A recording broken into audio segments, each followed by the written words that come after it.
ఇంకా ఈనాడుకు సంబంధించిన కొన్ని హెడ్లైన్స్ అనేది చూద్దాం. ఢిల్లీ నూతన సీఎం ఎవరు?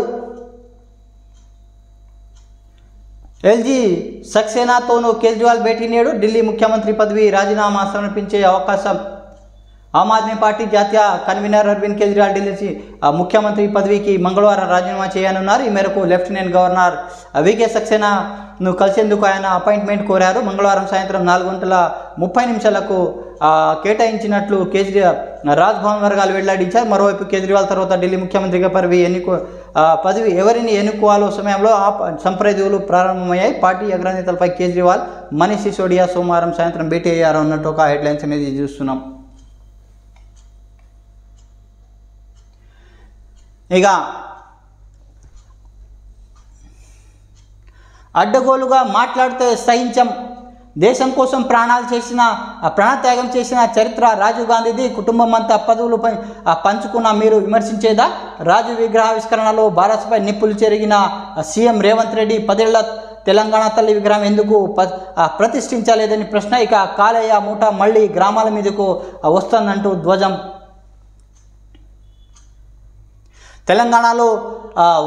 తెలంగాణ వాదులందరూ అడుగుతున్నాయి జాగా రాజీవ్ విగ్రహానికి అర్హత లేదా? ఆంధ్రప్రదేశ్ పార్టీ స్వరం కోల్పోయి కేంద్రం అధికారంలో కోల్పోయిన మాట మీద నిలబడి తెలంగాణ ఇచ్చిన సోనియా గాంధీ కుటుంబాన్ని గౌరవించాలి. వాళ్ళే కేసీఆర్ అక్కడ రాజీవ్ విగ్రహాన్ని పెట్టాల్సిన పోయి ఇవాళ మేము ఆవిష్కరిస్తే అపహేళన చేసి తొలగిస్తామని ఎవరు వస్తారో నేను చూస్తా అన్నట్టు సీఎం రేవంత్ రెడ్డి వ్యాఖ్యానించడం జరిగింది. ఇక సచివాలయం వెలుపల కాదు, రాష్ట్రానికి పరిపాలన అందించే సచివాలయం గుండెలో ఉండాలని సంకల్పంతో డిసెంబర్ 9న తెలంగాణ తల్లి విగ్రహాన్ని ప్రతిష్ఠిస్తామని సీఎం రేవంత్ రెడ్డి వ్యాఖ్యానించడం జరిగింది. ఇక రాజీవ్ గాంధీ విగ్రహావిష్కరణలో ముఖ్యమంత్రి రేవంత్ రెడ్డి, మంత్రులు జూపల్లి కృష్ణారావు, ఇంకా పొంగులేటి శ్రీనివాసరెడ్డి, కోమటిరెడ్డి వెంకటరెడ్డి, పిసిసి అధ్యక్షుడు విహెచ్ హనుమంతరావు, పిసిసి అధ్యక్షుడు మహేష్ కుమార్ గౌడ్, ఇక మంత్రి ఉత్తమ్ కుమార్ రెడ్డి, ఎమ్మెల్యే దానం నాగేందర్ అన్నట్టు ఒక హెడ్లైన్స్ అనేది చూస్తున్నాం. గడిలలో గడ్డి మొలవాల్సిందేనని ఆనాడు చాకలి ఐలమ్మ చెప్పారు. సైదా రైతాంగ పోరాట ఫలితంగా గడిలలో గడ్డి మెలిచింది. గడిల బద్దలై ప్రజాస్వామిక పాలన వచ్చింది. మీరు అడ్డుగోలుగా మాట్లాడితే కాంగ్రెస్ పార్టీ కార్యకర్తలు రేవంత్ రెడ్డి చూస్తూ ఊరుకుంటారని అనుకుంటున్నారేమో.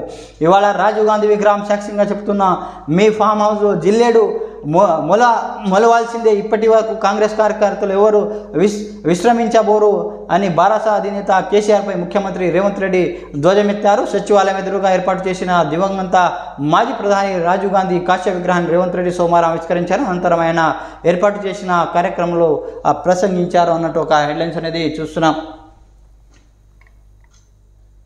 ఇక ప్రపంచ స్థాయి ప్రమాణాలతో ఫార్మా క్యాపిటల్ మంత్రి శ్రీధర్ బాబు వెల్లడి. ₹3,000 కోట్ల ఏర్పాటుతున్నాం. ఇక ఏర్పాటవుతున్న పారిశ్రామిక శంకుస్థాపన అన్నట్టు ఒక హెడ్లైన్స్ అనేది చూస్తున్నాం. ఇక ఇటు ప్రజాపాలన అటు విమోచన నేడు సెప్టెంబర్ 17 సందర్భంగా కేంద్ర రాష్ట్ర ప్రభుత్వాల ప్రతి ఒక్క కార్యక్రమాలు అన్నట్టు ఒక హెడ్లైన్స్ అనేది చూస్తున్నాం.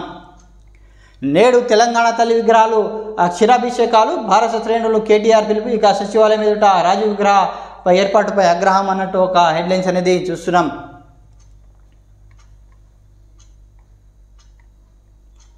ఇక నిమజ్జనానికి సర్వం సిద్ధం. వినాయక నిమజ్జనానికి నగరం సిద్ధమైంది. మంగళవారం వేలాది విగ్రహాలు గంగమ్మ చేతకు చేరనున్నాయి. యంత్రాంగం భారీ ఏర్పాట్లు చేసింది. అవాంఛనీయ ఘటనలు జరగకుండా సుమారు 25,000 మంది పోలీసులతో భద్రతా చర్యలు తీసుకుంటున్నారు. ట్యాంక్ బండ్ చుట్టూ భారీగా క్రేన్లు అందుబాటులో ఉంచారు. నిమజ్జనం ఏర్పాట్లు అప్రమత్తంగా ఉండండి సీఎం రేవంత్ రెడ్డి ఆదేశాలు ఇచ్చారు అధికారులకు.